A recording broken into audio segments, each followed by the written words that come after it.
Life after Beth. Movie की शुरुआत Beth नाम की लड़की से होती है जो अकेले हाइकिंग करने गई होती है। इसके बाद सीन शिफ्ट होता है और जैक को दिखाया जाता है जो बेथ का बॉयफ्रेंड है और वो बेथ के घर उसके फ्यूनरल पर आया है, यानी कि बेथ की मौत हो गई है। जैक बेथ से बहुत प्यार करता था जिसकी वजह से बेथ के जाने के बाद उसे कुछ भी अच्छा नहीं लगता। उसे हर समय बेथ की याद आती रहती थी, इसीलिए जैक बेथ के पेरेंट्स से मिलने उसके घर पर जाता है, जहाँ पर वो देखता है कि उस घर की मेड पियर लाइन अचानक ही वहाँ से जा रही है और मोरी उसे रोकने की कोशिश कर रहा है, लेकिन पियर लाइन वहाँ से चली जाती है। इसके बाद मोरी जैक को अंदर ले जाता है और दोनों बेथ के बारे में बातें करने लगते हैं, जहाँ पर जैक मोरी को बताता है कि पिछले कुछ दिनों से बेथ के साथ मेरा रिलेशनशिप अच्छा नहीं था। फिर दोनों एक साथ चेस खेलने लगते हैं, लेकिन जैक उस पर भी फोकस नहीं कर पाता। इसके बाद वो अपने घर जाने लगता है, तब बेथ की माँ उसे बेथ का एक स्कार्फ देती है, जिसके बाद जैक अपने घर आ जाता है। अब जैक डेली बेथ के घर जाने लगता है और उसके पेरेंट्स के साथ टाइम स्पेंड करने लगता है, लेकिन जैक के पेरेंट्स को अच्छा नहीं लगता क्योंकि वो बेथ के बारे में कुछ ज्यादा ही सोच रहा था। ऐसे ही एक दिन जब वो बेथ के पेरेंट्स से मिलने जाता है, उसे घर के अंदर से कुछ आवाजें सुनाई देती हैं। इसके बाद जैक मोरी और जीनी से दरवाजा खोलने के लिए बोलता है, लेकिन उसे वहाँ कोई भी रिस्पॉन्स नहीं मिलता। इससे जैक बहुत परेशान हो जाता है और एक विंडो से घर के अंदर झांकता है, जहाँ पर बेथ उसे घर के अंदर दिखाई देती है। उसे वहाँ देखकर जैक हैरान हो जाता है और दरवाजा खोलने के लिए बोलता है, लेकिन कोई भी दरवाजा नहीं खोलता। तभी जैक का भाई कायल वहाँ जाता है जो एक सिक्योरिटी ऑफिसर है। जैक उसे बताता है कि मैंने बेथ को घर में देखा है जो अभी जिंदा है, लेकिन कायल उसकी बातों पर यकीन नहीं करता क्योंकि उसे लगता है कि जैक बेथ को नहीं भूल पाने की वजह से ऐसा कर रहा है। इसके बाद कायल मोरी से पूछता है, जिसके बाद मोरी अंदर से बोलता है कि सब कुछ ठीक है। जैक कायल के घर के अंदर चेक करने के लिए भी बोलता है, लेकिन वो उसकी एक नहीं सुनता और उसे वहाँ से जाने के लिए बोलता है, लेकिन जैक उसकी बात नहीं मानता और एक दिन चुपके से बेथ के घर में घुस जाता है क्योंकि वो पता लगाना चाहता था कि बेथ के घर में क्या हो रहा है। तभी मोरी जैक को देख लेता है और उसे वहाँ से जाने के लिए बोलता है, लेकिन जैक उसकी बात नहीं मानता और चेक करने के लिए घर के अंदर जाता है, जहाँ वो देखता है कि जीनी बेथ को क्लोजेट में छुपाने की कोशिश कर रही है। जैक को कुछ भी समझ में नहीं आता कि बेथ के पेरेंट्स उसके साथ क्या कर रहे हैं। बेथ को देखकर ऐसा लग रहा था कि उसे डेथ के बारे में कुछ भी पता नहीं है। जैक मोरी से पूछता है कि यहाँ चल क्या रहा है, लेकिन मोरी उसे कुछ नहीं बताता। इसके बाद इनके बीच बहस हो जाती है और जैक गुस्सा होकर यहाँ से चला जाता है क्योंकि उसे लगता है कि बेथ उससे दूर जाना चाहती है, इसीलिए ही उसने अपनी मौत का नाटक किया। जैक घर आकर अपने पेरेंट्स को बताता है कि बेथ अभी जिंदा है, लेकिन उसके पेरेंट्स भी उसकी बातों पर यकीन नहीं करते। अगले दिन जैक बेथ की कब्र के पास जाता है, जहाँ पर उसे बेथ की कब्र में एक बड़ा सा होल दिखाई देता है। इसे देखने में ऐसा लग रहा था कि बेथ कब्र को तोड़कर उसमें से बाहर निकली है। इसके बारे में बात करने के लिए जैक मोरी से मिलता है। इसके बाद मोरी उसे बताता है कि जब तुम चेस खेलने के बाद यहाँ से चले गए थे, उसके कुछ देर बाद ही बेथ घर पर आई थी, लेकिन मुझे ये नहीं पता कि वो जिंदा कैसे हुई। जैक को भी कुछ समझ नहीं आता। तभी जीनी भी यहाँ आ जाती है, फिर तीनों के बीच बहस होने लगती है, जिसके बाद बेथ भी यहाँ आ जाती है और जैक को यहाँ देखकर खुश हो जाती है। इसके बाद वो जैक से बात करने के लिए अपने साथ ले जाती है। वहाँ बेथ जैक से पूछते है कि तुम इतना अजीब बिहेव क्यों कर रहे हो, लेकिन जैक अभी बेथ से डरा हुआ था। वो बेथ से पूछता है कि पिछले हफ्ते जो कुछ हुआ क्या उसके बारे में तुम्हें याद नहीं। इस पर बेथ बताती है कि मुझे कुछ पता नहीं। इसके बाद बेथ जैक को किस करती है और उससे कहती है कि मैं तुमसे बहुत प्यार करती हूँ। इसके बाद जैक भी उसके साथ अपनी फीलिंग को शेयर करता है और दोनों एक दूसरे के साथ खुश होते हैं। अब जैक बेथ को हाइकिंग पर ले जाना चाहता है, लेकिन बेथ के पेरेंट्स उसे बेथ के साथ दिन में बाहर जाने से मना करते हैं। इसके बाद जैक बेथ को स्विमिंग पूल के पास ले जाता है। वो दोनों वहाँ बैठकर बातें करने लगते हैं। तभी जैक की नजर बेथ के जख्मी पैर पर पड़ती है, जो किसी ज़ॉम्बी जैसे इन्फेक्शन लग रहा था। इस पर जैक उससे पूछता है कि तुम मुझे खाना तो नहीं चाहती। तभी बेथ भूल जाती है कि वो किस टॉपिक पर बात कर रही थी। जैक को ये बात बहुत अजीब लगती है। इसके बाद दोनों एक दूसरे के साथ काफी अच्छा टाइम स्पेंड करते हैं और जैक अपने घर चला जाता है। अगले दिन जैक जब बेथ से मिलने जा रहा होता है, तो यहाँ पर एक पोस्टमैन आता है जो जैक को बहुत सारे लेटर देता है और यहाँ से चला जाता है। जैक ने अपने स्कूल टाइम के बाद उस पोस्टमैन को कभी नहीं देखा था, इसीलिए उसे अचानक देखकर बहुत अजीब लगता है। इसके बाद जैक मोरी से मिलता है। वो उससे बोलता है कि हमें बेथ को उसकी मौत के बारे में बता देना चाहिए, लेकिन मोरी जैक को ऐसा करने से मना करता है क्योंकि वो बेथ को परेशान नहीं करना चाहता। तभी बेथ वहाँ आती है और जैक को हाइकिंग पर चलने के लिए बोलती है। इस पर मोरी बेथ को दिन में बाहर जाने से मना करता है, लेकिन जैक और बेथ कुछ नहीं सुनते और दोनों एक पार्क में जाते हैं, जहाँ पर दोनों एक दूसरे के साथ इंटीमेट होते हैं और काफी अच्छा टाइम स्पेंड करते हैं। लेकिन तभी अचानक से बेथ के फेस पर स्कार्स आने लगते हैं। इसके बाद जब दोनों घर पहुँचते पहुंचते तब मोरी बैथ के फेस पर स्कार्स को देख लेता है, जिसके बाद वो जैक पर गुस्सा करता है क्योंकि जैक ने उसकी बात नहीं मानी थी और बैथ को दिन में बाहर लेकर गया था।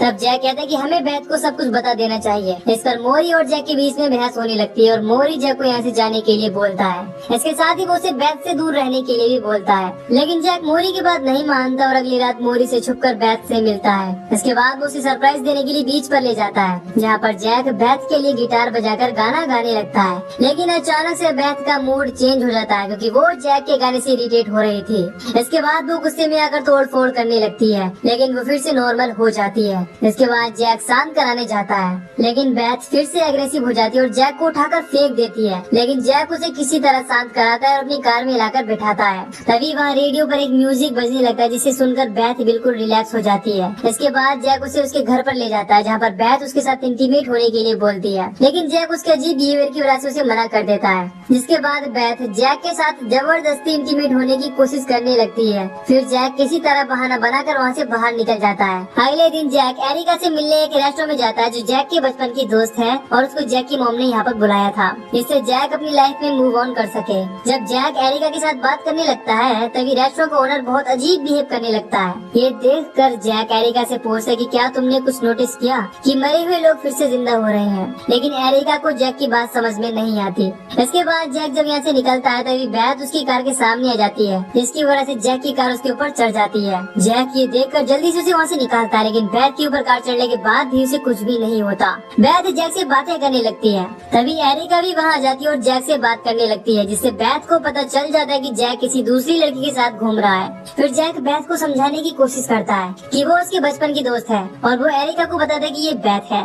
ये सुनकर एरिका भी कंफ्यूज हो जाती है क्योंकि जैक की मॉम ने उसे बताया था कि बैथ मर चुकी है। इसके बाद उन दोनों के बीच बहस होने लगती है और अब बैथ भी समझ जाती है कि जैक उससे कोई बात छुपा रहा है, इसीलिए वो जैक से पूरी बात बताने के लिए बोलती है। इसके बाद जैक उसे उसकी कब्र के पास ले जाता है, जहाँ पर वो उसे बताता है कि हाइकिंग के दौरान तुम्हें एक सांप ने काट लिया था, जिसकी वजह से तुम्हारी मौत हो गई थी, लेकिन उसके बाद तुम वापस जिंदा हो गई। ये सुनकर बैथ बिल्कुल परेशान हो जाती है क्योंकि एक मरे हुए इंसान का जिंदा होना इम्पॉसिबल है। इसके बाद जैक उससे कहता है कि तुम अब पहले जैसी नहीं हो, तुम बार बार एग्रेसिव हो जाती हो, इसीलिए मैं अब तुम्हारे साथ नहीं रह सकता क्योंकि तुम मुझे एक ज़ॉम्बी जैसी लग रही हो। ये सुनकर बैथ गुस्सा हो जाती है और उसकी कार लेकर वहाँ से घर चली जाती है। इसके बाद जैक जब अपने घर आता है तो देखता है कि उसके ग्रैंडफादर भी जिंदा होकर वापस आ गए हैं, जिनको कायद शूट करना चाहता है, लेकिन उसके पेरेंट्स ऐसा करने से रोकते हैं क्योंकि उसको भी समझ में नहीं आ रहा कि मरे हुए लोग कैसे जिंदा हो गए। इन बातों से सभी लोग परेशान होते हैं।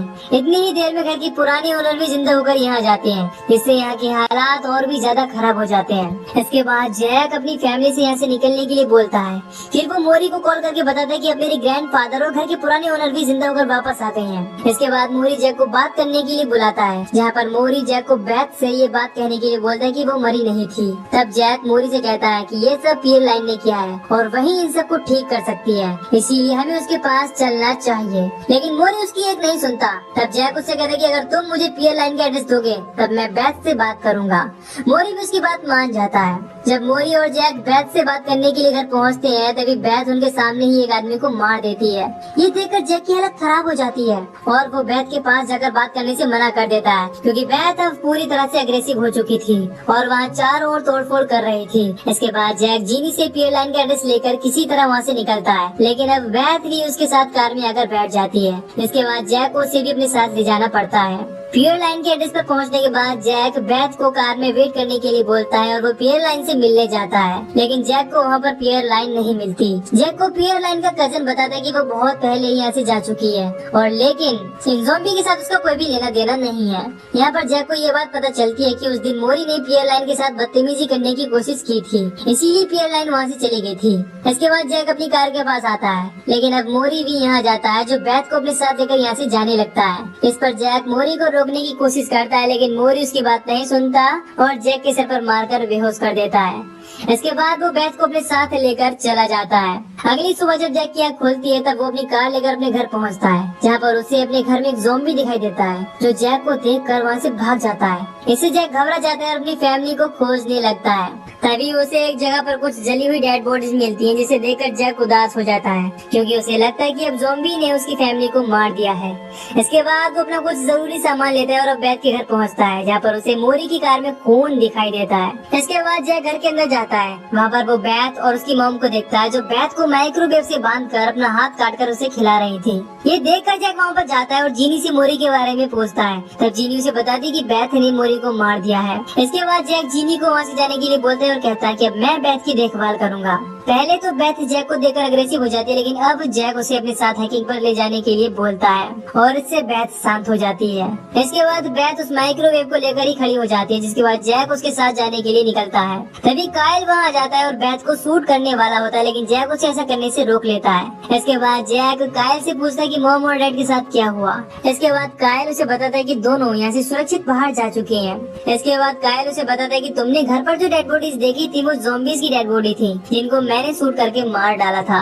इसके बाद कायल जैक को अपनी गन दे देता है और बेथ को शूट करके मार देने के लिए बोलता है। इसके बाद जैक बेथ को हाइकिंग के लिए ले जाता है, जहाँ पर वो बेथ से कहता है कि मैं तुमसे बहुत प्यार करता हूँ। इसके बाद वो गन निकाल कर बेथ को शूट कर देता है, जिससे बेथ माइक्रोवेव के साथ ही खाई में गिर जाती है और उसकी मौत हो जाती है। लेकिन जैक बहुत अपसेट हो गया था क्योंकि आज उसे खुद अपने हाथ से अपने प्यार को मारना पड़ा। इसके बाद जैक अपनी फैमिली से मिलने जाता है और सबको जिंदा पाकर बहुत खुश होता है। फिर जैक को उसके पेरेंट्स सॉरी बोलते हैं क्योंकि उन्होंने इस पर यकीन नहीं किया था।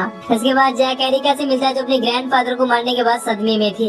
अगली सुबह जैक बेथ और मोरी की कब्र पर फ्यूनरल देने जाता है, जहाँ पर वो एरिका के साथ डिनर करने निकल जाता है, जो अब उसकी नई गर्लफ्रेंड बन चुकी है। और ये मूवी यहीं पर खत्म हो जाती है। तो दोस्तों, अगर आपको इस मूवी की एक्सप्लेनेशन पसंद आई हो तो वीडियो को लाइक और चैनल को सब्सक्राइब कर दीजिए। बाकी मैं मिलूंगा आपसे न्यू वीडियो में। Till then take care, love you, bye bye.